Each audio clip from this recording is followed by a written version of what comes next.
हरि हरि बोल, हरि बोल, मन एक बार हरि बोल, मन एक बार हरि बोल, हरि हरि बोल, हरि बोल, हरि हरि बोल, हरि बोल, मन एक बार हरि बोल, मन एक बार हरि बोल, हरि हरि हरि बोलो, हरि हरि हरि बोलो, भव सिंधु पार कर लो, भव सिंधु पार कर लो, ब्रह्मानंद रूप हरि पतित पावन, हरि एक बार हरि बोल, ब्रह्मानंद रूप हरि पतित पावन, हरि एक बार हरि बोल, मन एक बार हरि बोल, मन एक बार हरि बोल, हरि हरि बोल, हरि बोल, हरि हरि बोल, हरि बोल, मन एक बार हरि बोल, मन एक बार हरि बोल, मन एक बार हरि बोल।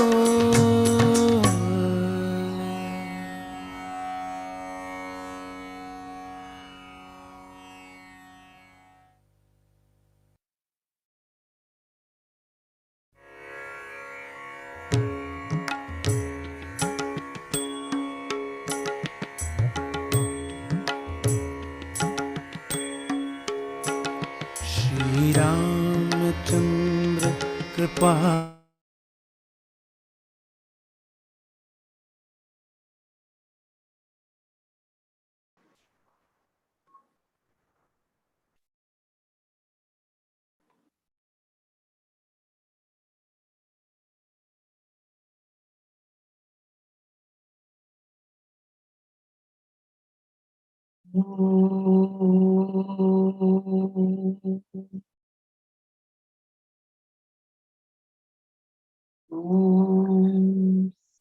सहना भवतु सहनौ भुनक्तु सह वीर्यं करवावहै तेजस्विनावधीतमस्तु मा विद्विषावहै। ॐ शान्ति शान्ति शान्ति।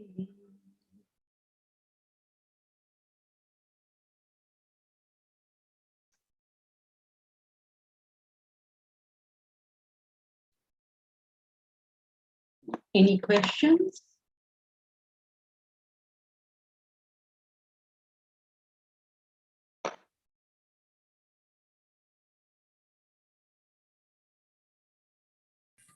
Jankiti had a question. Go ahead. I've read somewhere that it says that the Shudras should not be reading scriptures.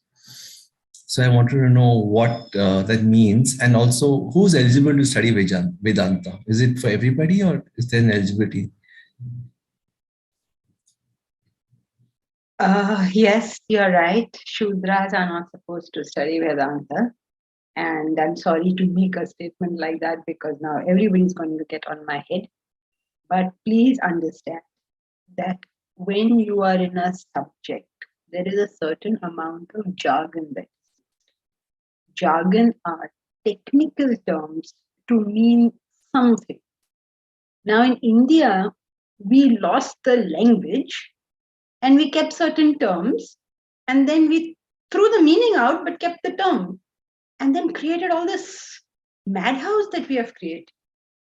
The result is that this misunderstanding is, all the Shudras, the misunderstood Shudras, got treated in a way that is inhuman. I mean, you can't read how they are treated like that. I mean, I don't understand how our country can behave like this. Like, I don't understand how Germans can behave like that. I don't understand how our country can behave like this. How can you treat somebody like that? You know, it was examples of this. I don't know if Madeline, Sarah know all this. It's horrible to say this about your own country. But it is, you know, you were the shadow of a Shudra could not fall on you. Shadow. Forget touching and all, that's very far off. I mean, disgraceful. This is a disgraceful epoch in our history. And if we try to understand why it happened, you need to study how do you know what you know to understand what had happened. Please know the definition of terms before you start picking off.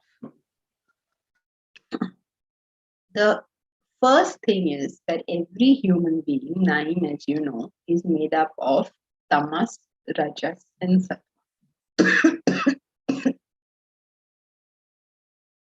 Since we are all made up of tamas, tamas is a state of indolence, of laziness, of inertia. Rajas is a state of activity and agitation. Go to work, you're in the rat race, you get all worked up with your work. All that is the state of rajas.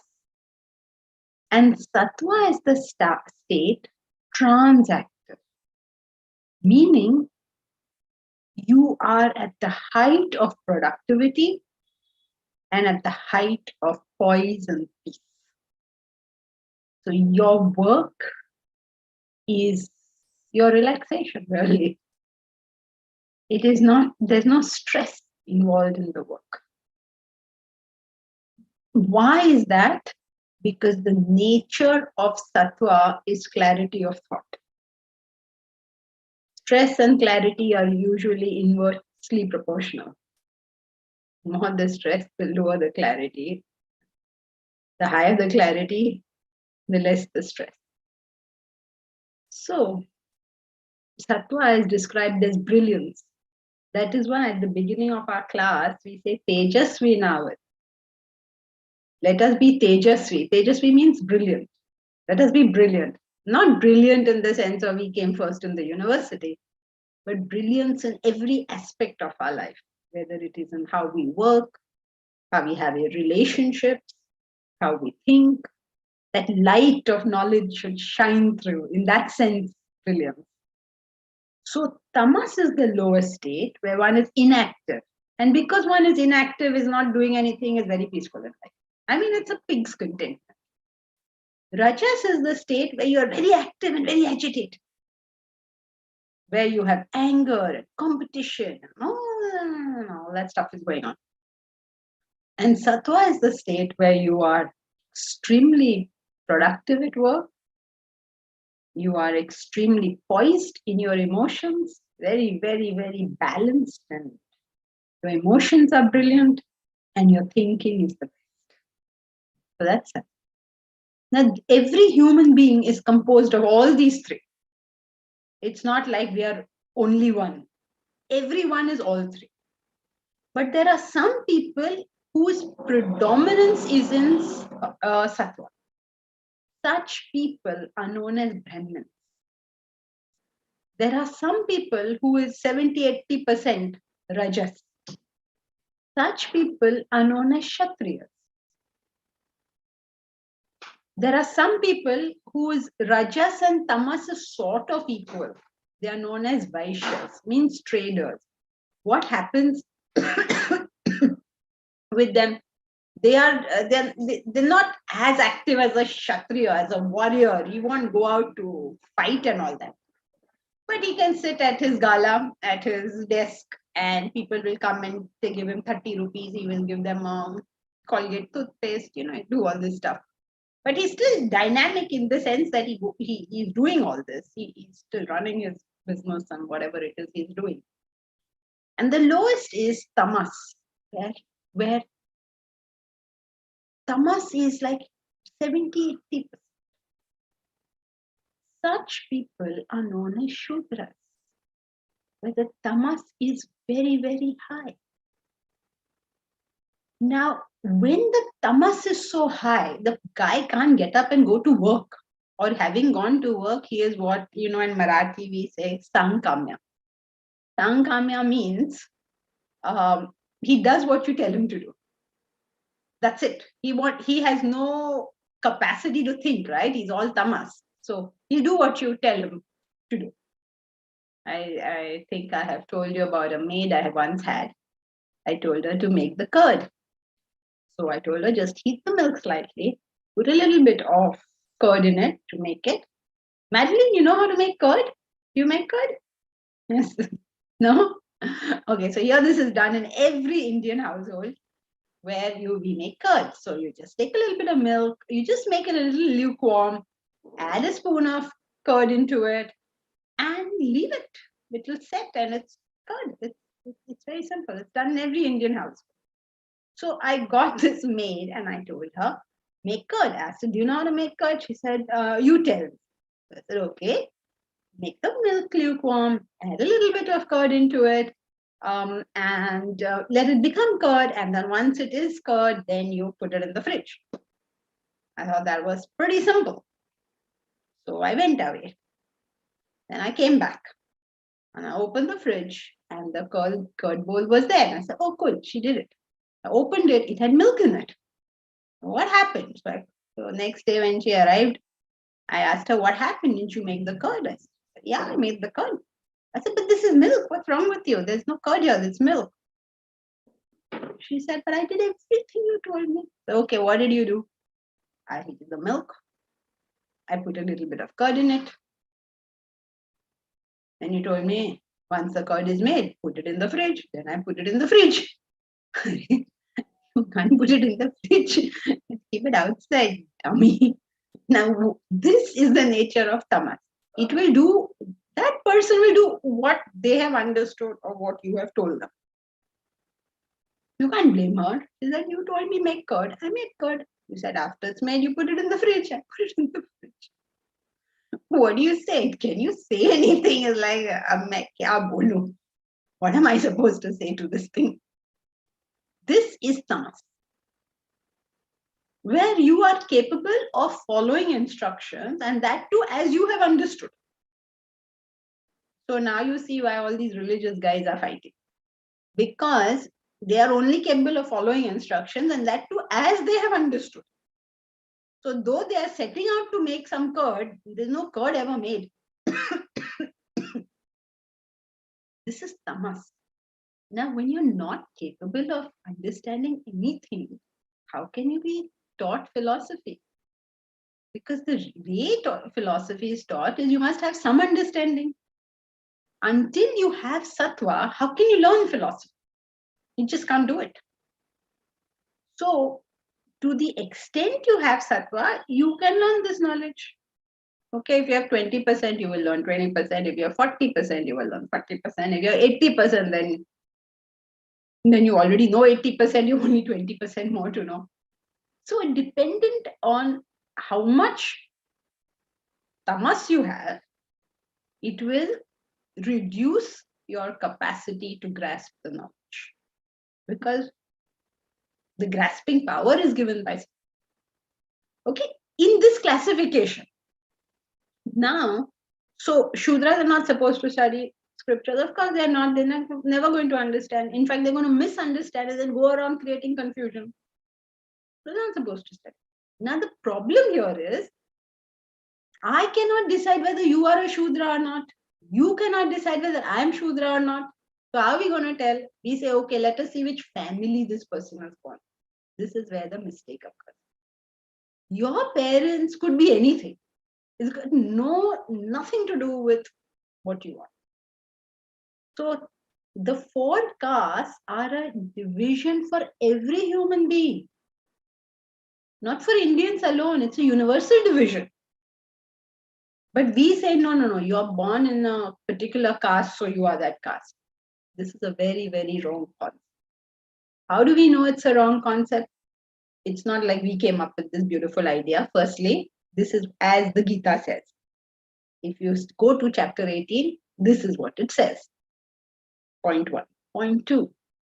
We know for a fact that there were people in the scriptures who were of a particular caste and then changed to another caste. There's record of this. Okay, take for instance Vishwamitra. He's one of the Saptarishis, but he wasn't born in a Brahminical family. He was born in a Kshatriya family. He made himself into a Brahmin. Unless we accepted that people could change, how can they record this for us? Other thing, Dronacharya, born in a Brahminical family, took 2 arms. Okay, so there was a constant movement based on who that individual was, nothing to do with who his parents were. Even in modern times, you see this. Take somebody like Ambedkar. Ambedkar was born in a so-called Shudra family, but he wrote the Constitution of India. Can you imagine the brilliance of that person? Imagine what is his sattva to write the Constitution. We guys have to follow it. He wrote it. Imagine, I can't even imagine. Suppose somebody tells you write a constitution of a country, what will you go and write? But what a responsibility, because generations after that will suffer or be benefited because of what you have written. What an immense, this is pure, this is sattva. So the division of the 4 castes is for all humanity. It is a universal division. It has got nothing to do with all this nonsense that we have associated with. So in answer to your question, yes, Shudras. Yash, no audio? Can't hear? No, we We can hear hear. very well. We can. Okay, We can good. hear.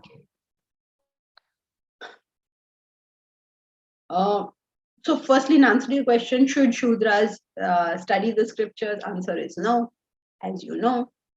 But please understand, what is a Shudra? It is a person who is a highly tamasic individual. Nothing to do with which caste, so-called caste, he was born in. Okay, now, second question. Do you need eligibility to study Vedanta? Yes, of course. You need eligibility to study any subject. If you want to do your BA, you have to have finished your 12th standard, right? Any education has eligibility. This is a normal thing. What is the eligibility for Vedanta? Traditionally, they have written down 4 characteristics, which many books actually begin with these characteristics. Then if you have them, then you study. Otherwise, you don't bother opening this book. You know, nowadays, we promote books, right? We say, okay, please come and buy this book. It's a very acceptable thing. In olden times, in India, they discouraged you. They didn't tell you, okay, buy this book, buy this book. They said, wait, first, have you any capacity? First, let us check that. Check means you check yourself. Nobody's checking it for you. That is the other thing about India. It's all very individual. You decide you're eligible or not. Why should somebody else tell you whether you're eligible or not? So, in the beginning of many of the Vedantic texts, they start with what is the eligibility. So, basically, they say they grade it in 3 levels. Okay, so Uttama, Madhyama, like the higher, Madhyama means the middle level, and then the lower level. So, they grade it like that. Now, and then they give you characteristics. Now for Vedanta, what is it? Number 1, mumukshatva, the ardent desire for liberation. What is the purpose of studying Vedanta? If that purpose only is not clear to us, what are we doing? We are in a very bound, in a very caged state. We don't understand that we are due to the freedom of the skies. You know, like a bird. The bird, when it is born, it sticks to the nest. It doesn't want to go out. It's comfortable. Its mother brings food and gives it. Now the bird doesn't want to go out and fly. Oliver Goldsmith, so brilliant, beautifully symbolizes this and says, talks about a bird, a mother bird. Each fond endearment tries every method of getting that chick out of the nest, reproves each dull delay. See what the mother bird does is she's going and feeding, the chick. So slowly, she sort of doesn't go all the way to the chick. She is at the edge of the nest and outside, she's trying to pull the chick out of the nest. Because why would the chick leave? It is, from its perspective, I'm comfortable, I'm getting enough food. Why should I go anywhere? They won't leave. So the mother, each fond endearment tries to persuade it by moving the food out of it, and reproves each dull delay. That means that dull delay. Dull delay means tamas. And she reproves. She gives them one back. So how does a teacher do it with us? Anybody who wants to make us do something, they persuade us. They use sweet and nice methods. And sometimes they use harsh and bitter methods. Wherever there is tamas, you apply harshness. Wherever there's rajas, you apply persuasion. Good, sweet methods. Because rajas gets all worked up. Tamas doesn't get worked up. Even if you scream at that person, you won't get worked up. So you have to scream even more. But rajasic people are extremely sensitive. Oh my God, you said this to me. So that is why you will find all teachers are not universally sweet. A lot of them are so strict. You say, somebody told me, who told me? Recently only somebody told me, I first heard you and you were saying something to somebody. I got so frightened. Vedanta teacher talking like that? Yes, that's how Vedanta teachers talk. So, we have this concept, this person is a Vedanta teacher. They will be so peaceful and so quiet. And I know what we have in our minds. It's like children determining what adults should be. You're not there to judge the person. You're judged there to determine whether what you have been taught makes sense to you or not. Just that much. Now, the person may tell you sweetly, may tell you bitterly, all immaterial. Like when you go to a doctor, your only question is, are you going to cure me or not? But we don't answer that question. We say, is he sweet? He's a very sweet doctor. Right? Or he's so rude. He never spoke to me nicely. But Baba, your question is not whether he's sweet or rude. Your question is, do you know what is my problem and do you have a solution for it? If your answer to this is yes, I am going with you regardless of what type of person you are. So, like the mother bird, each fond endearment tries or reproves each dull delay. But with every art, tries to bring that chick to the freedom of the skies. The chick doesn't want to go. It's comfortable. Just like we all are very comfortable in our bondage. But those of us who understand, no, there's something not right here. It's absolutely not right. There has to be a better way. There has to be. Why are we living like this? Why should there be fights? Why should there be quarrels? Why should there be this coming and going? Why should there be life and death? Why should sorrow exist at all? There is something in us that is like desperate to get free of all the bondage that is on us. That is our first eligibility to study Vedanta. Something you know is just not right and you want to get out of that mess. When everything is right, not because something is wrong. Okay? First eligibility. Mumuksha. Second one, Vairagya. Vairagya, renunciation.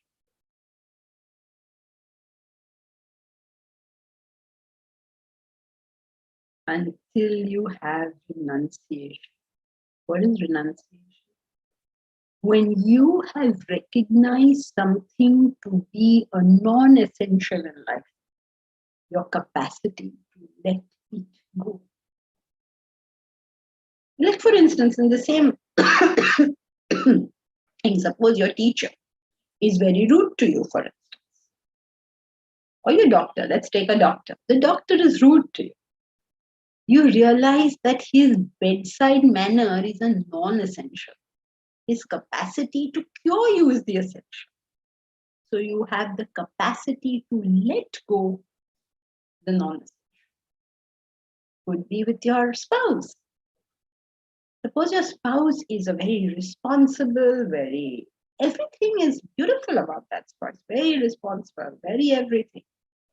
But they have one irritating trait of not eating potatoes. Any potato they see, they take out. Or tomato, I know people. He doesn't eat tomato. Any tomato, he says, take out. Irritating trait. What do you mean you want to eat tomato? What's wrong with the tomato? Renunciation is your capacity to let go the non-essentials. When you're able to tell this is the essential, this is the non-essential, and you let go the non-essential. This is known as renunciation, the capacity to leave. If you don't have that capacity to leave, what according to you is unimportant, then there will be no progress on that. We are having the 1 month course, right, coming up. So you can say, oh, I think it'll be very nice to go for the 1 month course. Residential course, 1 month, very good. But who will look after my plants? Who will water my plants? Silly thoughts come to our heads. That capacity to say, okay, let it go means I don't kill the poor plant, but I find something to deal, some way of dealing with it. Nine, where have you gone? You're listening, I'm no, or listening you've to you. given up? Huh? No, I'm listening to you on the second point, Mumukshata and Vairagya. Okay, right. So, 2, Vairagya. 3, Shat Sampati. Shat Sampati is, Shat means 6, Sampati is wealth. So 6 types of wealth. What are these 6 types of wealth? Shama, Dhamma, all of these are the physical control, mental control, ahimsa, titiksha. Ahimsa means non-violence. Titiksha means, titiksha is a beautiful quality of putting up with displeasure with pleasure. It's a beautiful quality. It's there among Indians. It's very, very nice to see this. It's still there. In India, even though this knowledge has, I don't know what, disappeared into thin air, some portion of that culture is still coming down to us.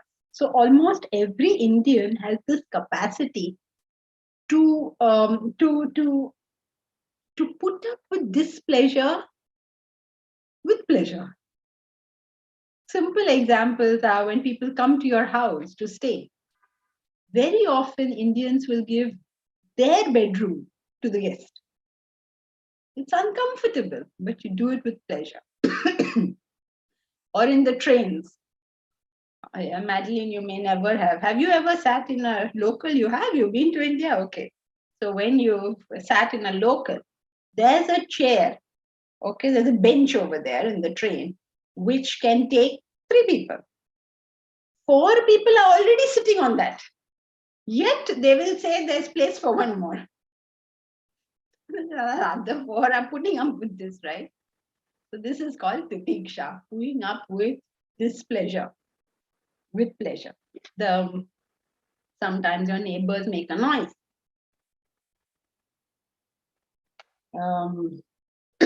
One woman in the building was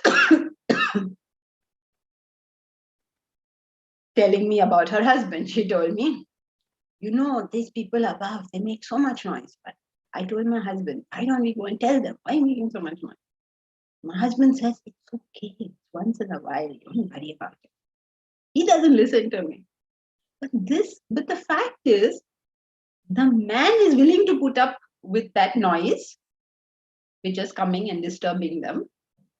And the woman is willing to put up with this man who is not willing to go and tell them anything. Both are showing Titiksha in their own way. So, yes, Momita, kindly adjust. Everything is kindly adjust over here. So, even in Mumbai, now things I think are slightly better, thanks maybe to Corona. But the city is so dirty, it's just not funny. So dirty. If you go to Huntington Beach, nothing over there. All those guys taking their pets out to walk are clearing up after them. I mean, you couldn't see anything over there, no mess, no nothing. Of course, at LA station, it's really bad, but you know, if it's something like Huntington Beach or something, everything is so clean, pristine. Then you come to India, you land at the airport and you say, oh, hell. We put up with the dirt, the indiscipline, everything. You know, in Mumbai, people just continue their work no matter what. Life is going. It's raining, it's storming, it's flooded. Like people are just continuing. There's a traffic jam. Just continue. Titiksha. So like that, there's Shat Sampati. Okay, this is all just an example to tell you that there is a criteria for learning Vedanta. What is the criteria? It is that firstly, I want the knowledge, and secondly, I'm willing to put in the effort. This is the base of it. The third point about all this wealth that you have created, the wealth that you have created is all these good qualities. These will help us on our journey, because the more we have of the good qualities, the calmer is our mind and the more we can absorb. So primary characteristic is that you want the knowledge. Second characteristic is you're willing to put in the effort. And third characteristic is the more you already have, the more you'll be able to derive the benefit of this knowledge. This is primary. And I told you it's one sort of way, that so many ways. In the Gita, it tells you how to be a perfect student. It talks about Pariprashnena Sevaya, by devotion, by questioning, and by service. So different ways, different masters have told us. But the point of it is, the more we are ready for the knowledge, the more the knowledge will deepen. So that's why it's shown symbolically. Aikalavya learned from a murti, from a statue. Another saint is supposed to have learned from every experience he went. He saw an archer, he saw a wheelmaker, he saw so many people. He even saw a woman of loose morals. He saw all these various people, and he kept learning something from them. He had 12 teachers. So different ways of putting the same idea, but the nature of the student will determine how much he will absorb. So the better your eligibility, the more you will absorb. So yes, there is, in answering your question, yes, there is eligibility. Chanki, what were the English names for point number 3? The 6 types.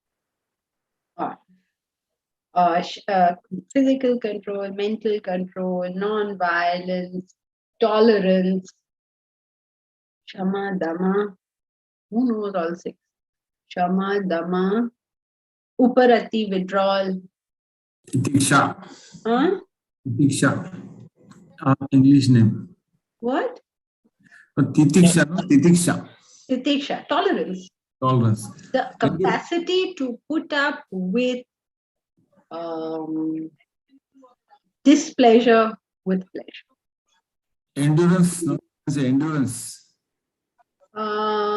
Endurance is usually a capacity to continue putting in effort, right? That means how much endurance you have, but tolerance is you're putting up with things happening around you.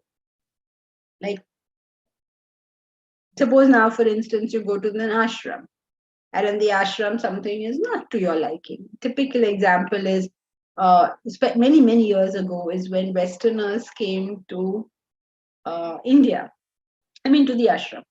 And they were a small minority at that time.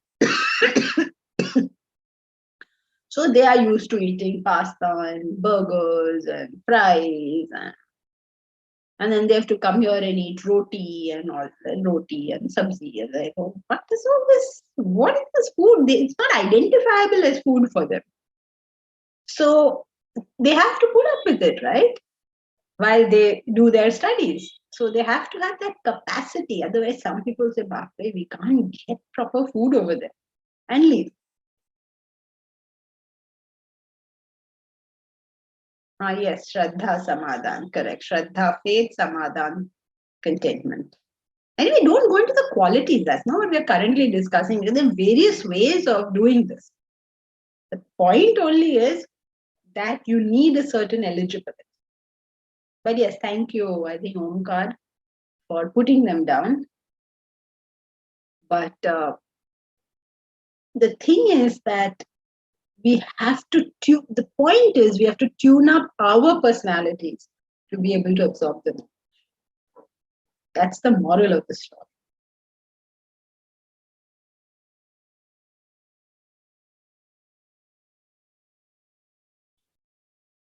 I don't even know whether I should say any other question, because first question, half an hour went. Second question, I don't know what will happen. Bharat, did I see you? Thank you.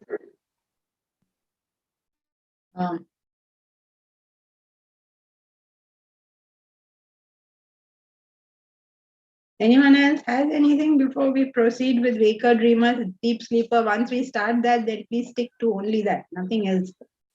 I actually do have a question. Yeah, go ahead. So we have like Hiranyagarbha, so that's the normal thought state of the world, and we have our own manas and buddhi. So my point is, sometimes people will identify someone else's thoughts as their own, and like because these thoughts arise out of like an external source, not our internal vasanas, but we still identify them as ours. So what's happening there?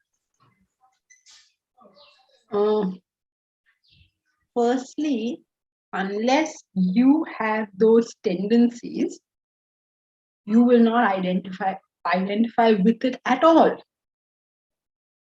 So let us say my vasanas are predominantly physical. Okay. Now I have no vasana for, let's say, Madeline has never yet come to India. I know she has, but let's say it's her first trip. She's never had a mango. Okay.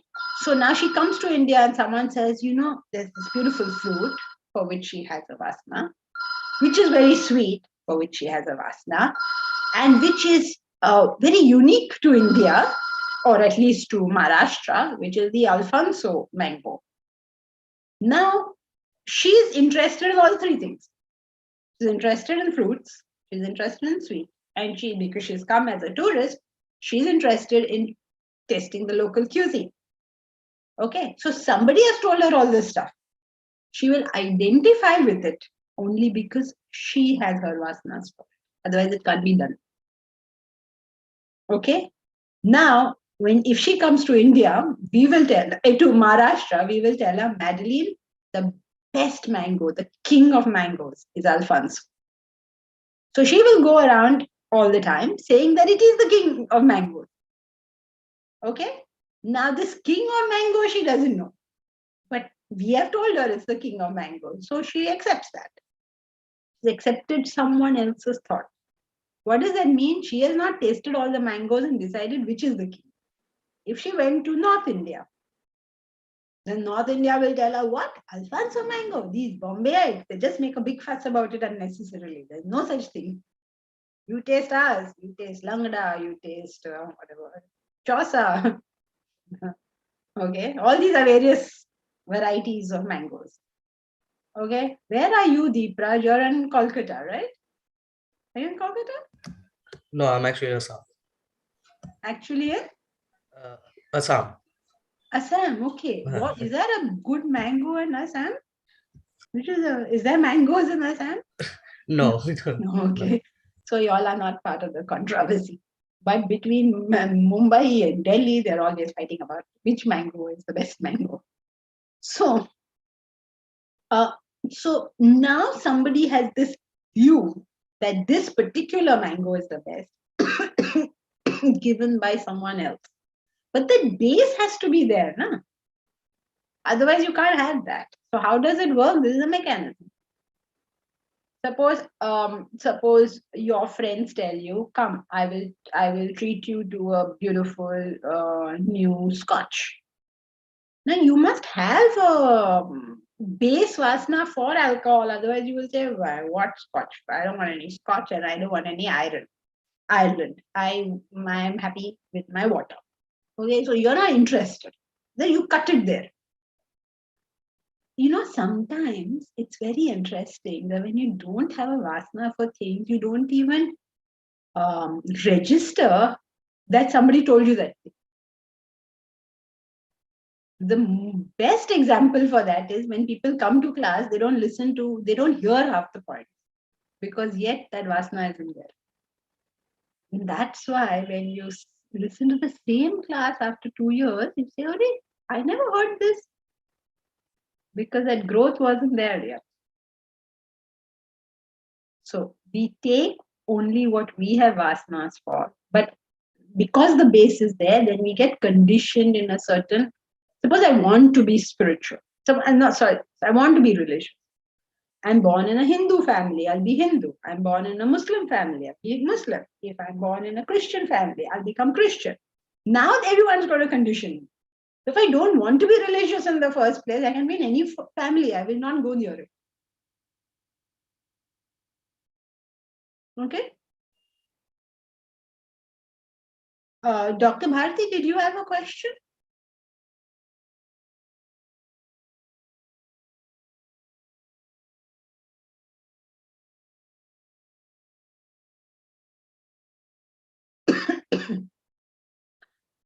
If you're saying anything, we can't hear you. You're muted.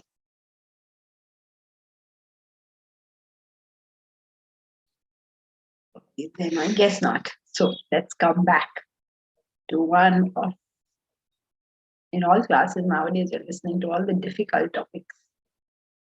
This one is waker, dreamer, deep sleeper. So deceptively simple.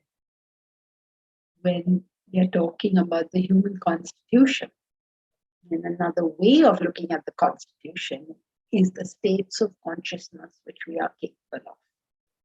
So we are capable of one state where the body, the mind, the intellect is all in operation. We call this the waking state.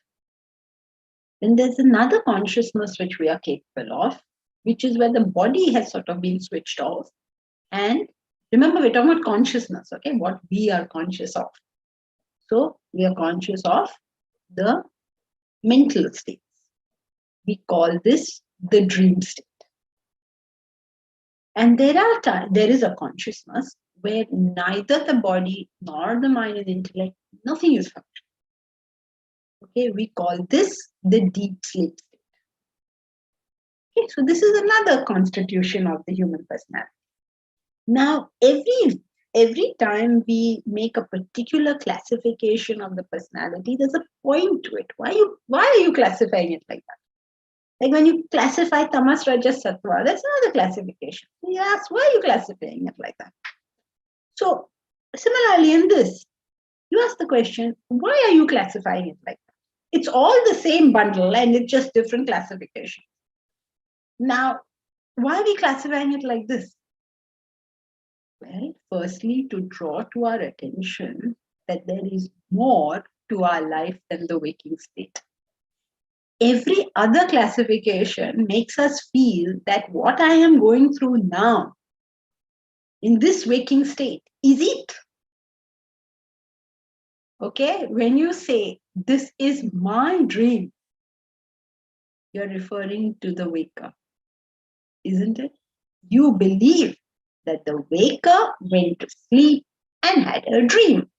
So everything comes, our consciousness comes from the stance of the waker.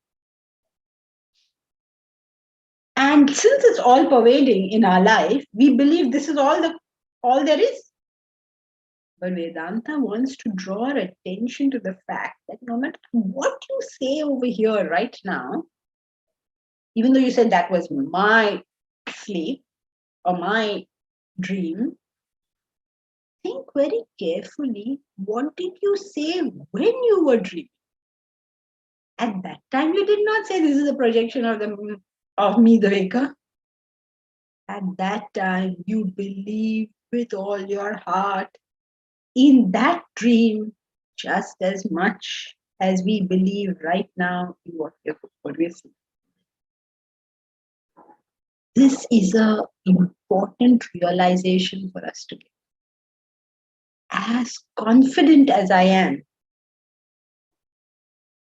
that I am Janki, I am interested in Vedanta, I have these classes. I believe this, right? I think this is me. But last night, if I dreamt I was Sachin Tendulkar, then I would believe that I am Sachin Tendulkar with the same, I don't know what, with the same conviction as I believe this.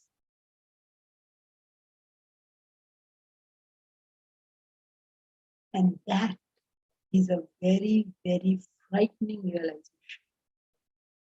If you're getting it, then you will be very frightened. Because that will question our concept of reality.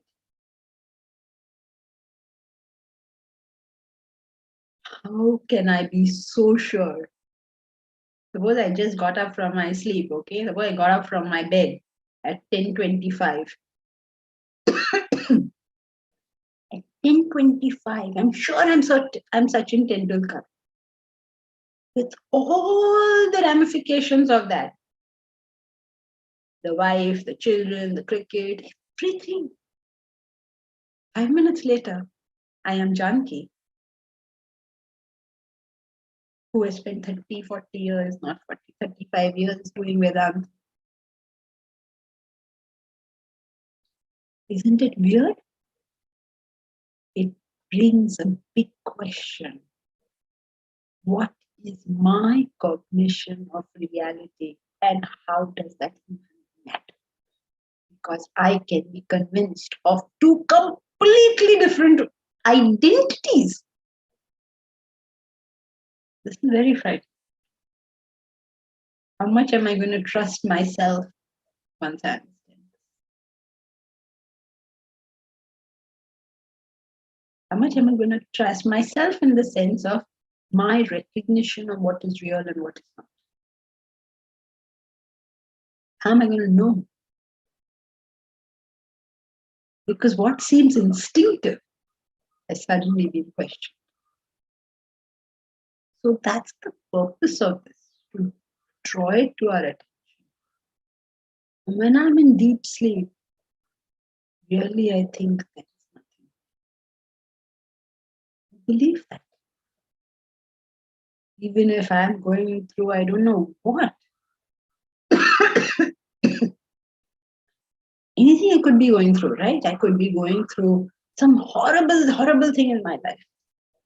But when I'm in deep sleep, there's no horrible thing. Or I could have won the Padma Bhushan today. But when I'm in deep sleep, there's no Padma Bhushan. Rajesh, where does medical conditions like hallucination, coma fit into this picture? Because it doesn't fit into any of the three states. No, of course it will fit. Think about it. Ronald Reagan, there was the president of the United States of America, probably the most powerful man in the world. And then he got Alzheimer's. He has no recollection of him being president. Now he sees himself as a completely different person. So whether it's Alzheimer's or whether it's hallucination, coma, they all fit. Hallucination is like a dream state where you do not see the physical reality of this. That means your physical senses are no longer playing. It's all the mind work. Coma, probably like deep sleep. Is deep sleep. I mean, depending on what that person is experiencing. If they're experiencing something in that state, then it's dream. If they're not experiencing anything, then it's deep sleep. So basically, three options, right? You're experiencing nothing, in which case it's deep sleep. You're experiencing something, but it's not this physical reality, or what we call this physical reality, or you are experiencing the physical reality. So you're hallucinating it, clearly not, but you have some image going on. So therefore, it's not this reality, but that reality. So all of it fits in. I mean, any classification made will take care of every aspect. Okay, Rajesh?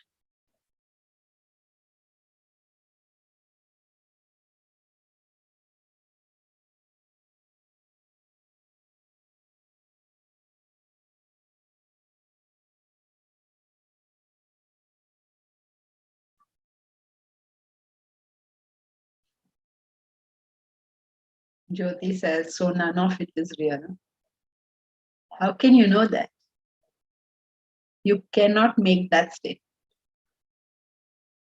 What you can say is, I don't know what is real. And that's all that you're required to understand, not say that really my confidence in this whole thing is not as high as it used to be. That's all you can say. But if you go to the other extreme and you say it's not real, then this is nonsensical.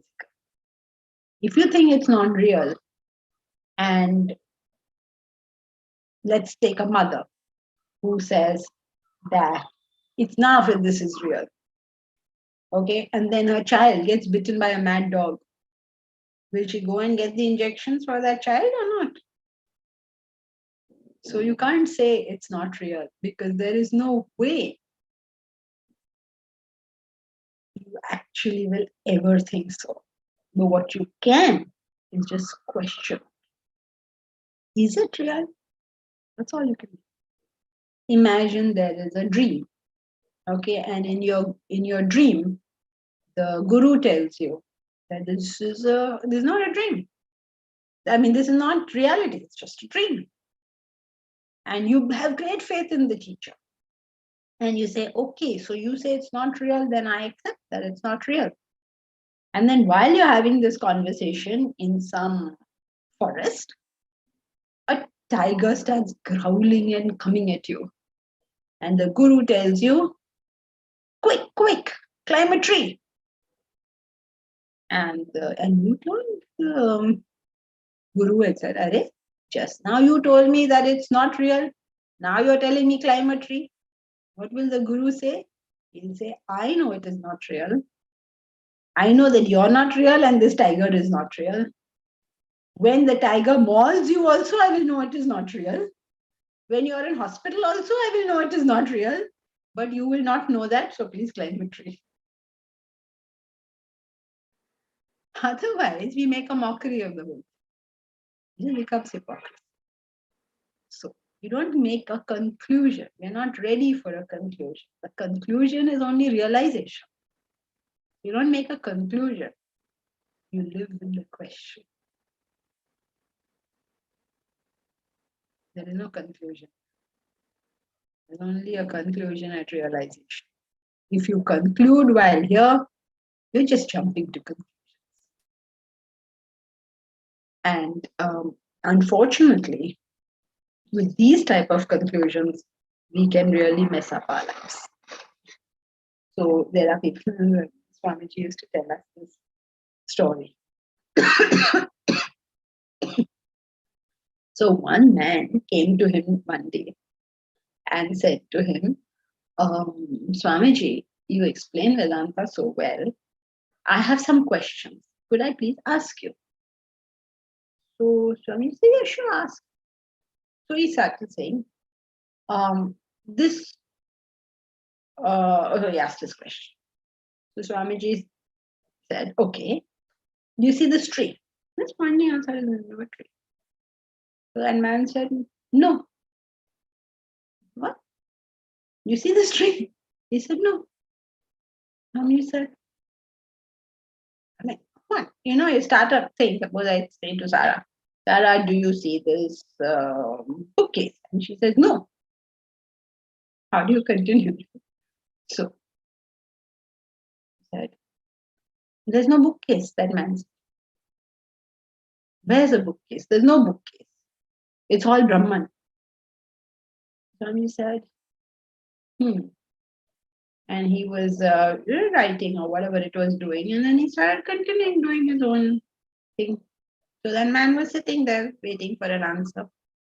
So then he said after some time, Swamiji, what about my question? And so Swamiji said, what question? If according to you there is no tree, then what question? Where is the question? So this is the madness that will go on. Like, it's all unreal. What does that mean? According to me, I mean, I will be selective now because some things will become unreal and some things will continue to be real. The tree is Brahman, but my question is not. So that's the madness that then happens. And that's why, then Vedanta gets a bad name because people go on talking about this nonsense. So Jyoti, none of it is real. We cannot conclude until realization. We are stuck with the question. We are badly stuck. We have no idea, is it real or not? There is no way to answer that question. I cannot be in a thing and decide whether it's real or not. Okay, here's a man who's drunk. And as he's drunk, he says, me, I am suffering and suffering and suffering. And you say, are you mad or something? You're the managing director. Everything is good. Your home is good. Your children are good. Your wife is good. You have plenty of money. There's no, I am suffering.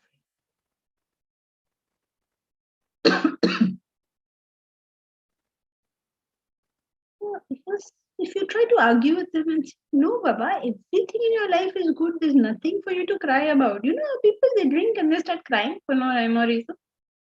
And then they say, oh, no, it's not there. Everything is very sad. I have no wife. I have no children. I have nothing in my life.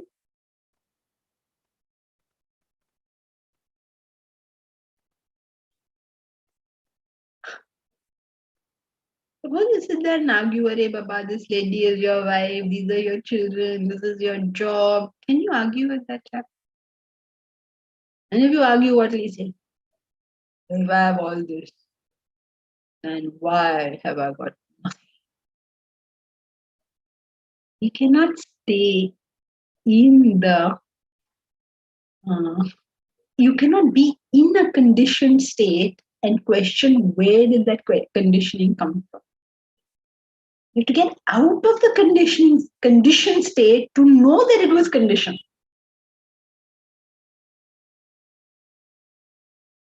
So as long as we are here, we are stuck.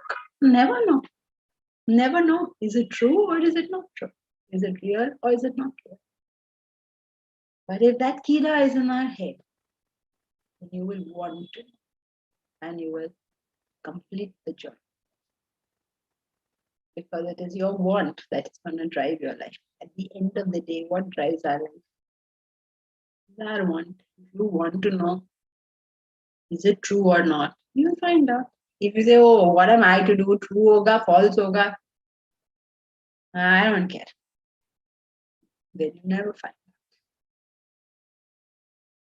So that's the whole point of this waker, dreamer, deep sleeper.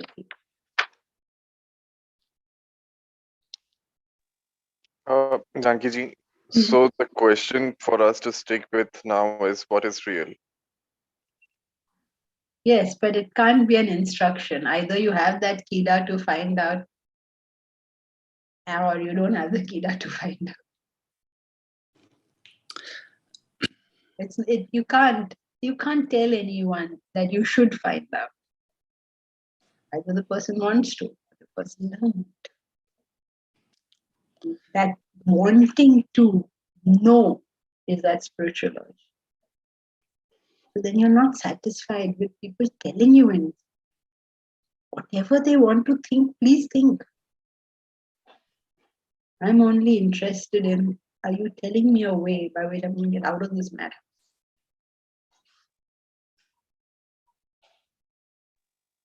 Okay, thank you.